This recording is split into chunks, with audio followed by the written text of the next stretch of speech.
Hey everyone, Brinson here from It's a Hockey Night.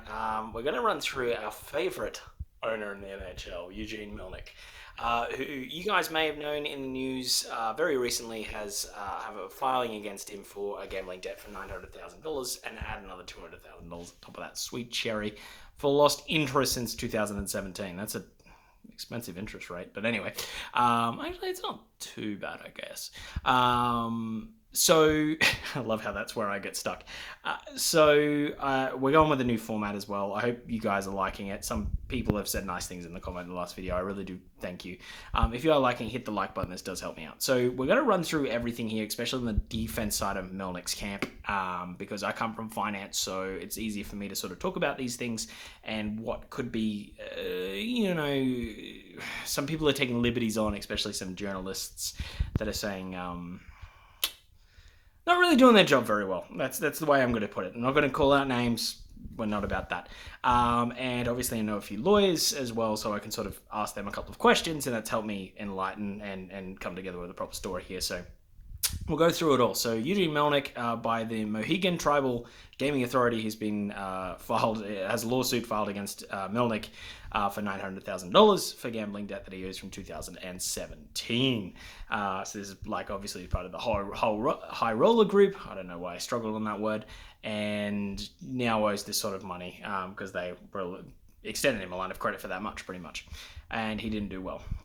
So he's then come up with 3 levels of defense against this. Now, this is where, especially with number 1, with a lot of misconceptions out there, especially in journalistic land, and I have tried my very best to go through it all. So number 1 in the defense category is that the bank drafts or bank checks or cashier's checks, depends where you're from, they're all pretty much the same thing. Were given separated in between 5 of them, which isn't too different, especially if money was split among accounts. That can be quite normal, or across banks. And they weren't cashed till September, midway through September, which makes sense because the banking year goes from September to August. If this gaming authority was already going to hit their budget, why not keep $1 million in the back pocket, and a few other ones probably in the back pocket to cash September 1. The only thing is that TD is an American bank. The casino is located in Connecticut. I would assume that everything's going through America. And so what happens is that if one of these bank checks get bought in after about 4 to 6 months, the bank may reject it if it comes from another country because there's a higher level chance of fraud here. It's pretty common practice across most of them, most banks. I know the ones that I worked for in Australia would do this, especially when it got over 3 months. They would start to question it. 6 months, 100%, they'll just kill it off. So I could see why that would be a defense if this is actually what transpired and the gaming authority wanted more interest for the last 6 months when the drafts have gone through, the banks have, declined it. I could see why that would be, something to be like, well, hang on, I paid at the right time. It's declined because the bank won't issue it anymore.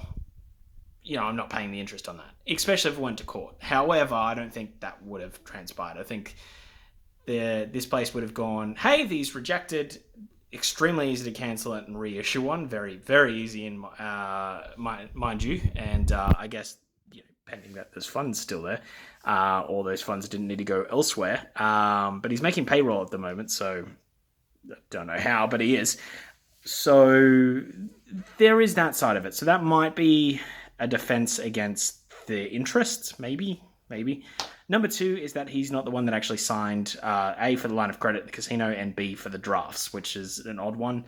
The only thing I can think of is that this is to get a lot of the signatures for discovery and whatnot for number 3. And number 3 is that our little friend was a little bit inebriated and that the casino took advantage of that, like a casino would. You wouldn't be surprised that they do something like that, would you? So, and that one would make sense if they want to have the signatures, because if they're messy and all over the shop, then you have some level of proof there, or at least some seed of doubt for the jury or whoever's, residing there, the judge or whatever. I don't know how that all works. So there is that side of it. So that makes sense to go with number 2 and number 3.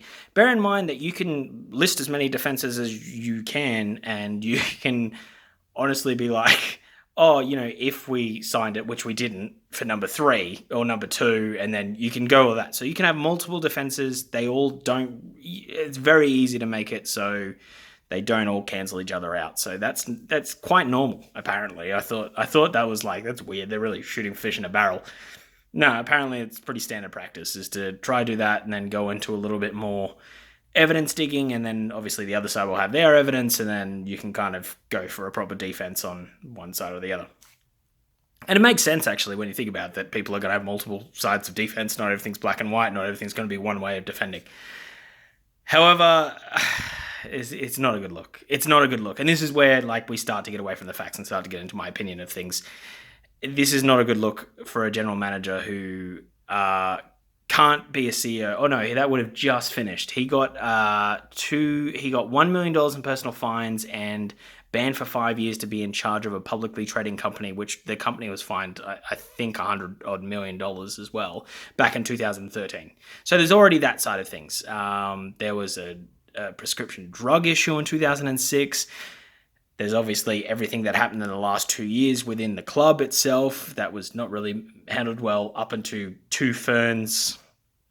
The guy's crazy. The guy's clearly lost a marble. He's going through a divorce. It's not a good look that you want to have the NHL shield on your logos. So I think it might be time for the board to sort of get together and say, look, you need to sell. You need to sell. You need to sell. And I understand from an ego standpoint why Eugene Melnyk wouldn't, because this is probably his one bit of one bit of power is that I, own an NHL team. So, it's a fun crossroads. It's a fun crossroads. I personally don't think it's going to work out well for him in the case. The third one, if they can prove it, definitely has grounds. I mean, it has legal grounds almost everywhere, especially in America, but it's just difficult to prove. The first one, I mean, with the draft being cancelled, will work well for interest from there to there, but outside of that, it's not, that if you cancel the draft, you get the funds back. So why can't you just reissue the funds? Unless the only other thing I can think of is that it's declined and some of the casinos gone, right, I'm sick of this, we're filing a lawsuit straight away, instead of thinking about it properly. So there could be that side of it, but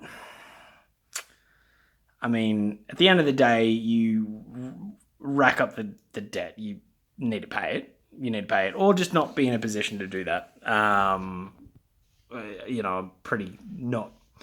I just don't get how people get this far into it. And it's all, especially that high roller area of just the glitz and the glamour and I've got the gold status or whatever. It just doesn't work out. Anyway, what do you guys think in the comments down below? How do you think this will pan out? I hope this wasn't too dry. I did try to break it down and give all the information. And again, a little bit of my opinion, which I made separately here. What you'll see a lot on online is that, or they're trying to blame the bank for it going stale. It is pretty common practice. So there is that side of it, that it is an actual defense to say, well, hang on, TD did decline. And what was the other thing I saw? There was a radio presenter in Calgary that was saying, a bank wouldn't just decline getting money. And I was like, well, they will, because they don't want fraud. They don't want this stuff. So, oh, man, some of the comments that people have said is a bit crazy. But yeah, Melnyk just has a bad seed of things for the last 15 years. I can't see it getting better. I think that's the biggest thing here. I can't see it getting better. I just feel like there'll be the next one, and there'll be the next story, and the next story, and the next story. And that's the thing. Every single time that we talk about the Ottawa Senators starting a season, especially in the last few years, there's always been this cloud of what's Melnyk doing? What's he going to say? What's he going to do? For the outdoor game, he said that we should move the team. It's just... yeah, what is there? Anyway, guys, if you did like this video, hit that like button. Otherwise, hit subscribe, because, I did journalism. That's the quotation butterfly. For now on, that's the quotation butterflies. So yeah, thank you so much for watching. Have a great day. See you, and bye.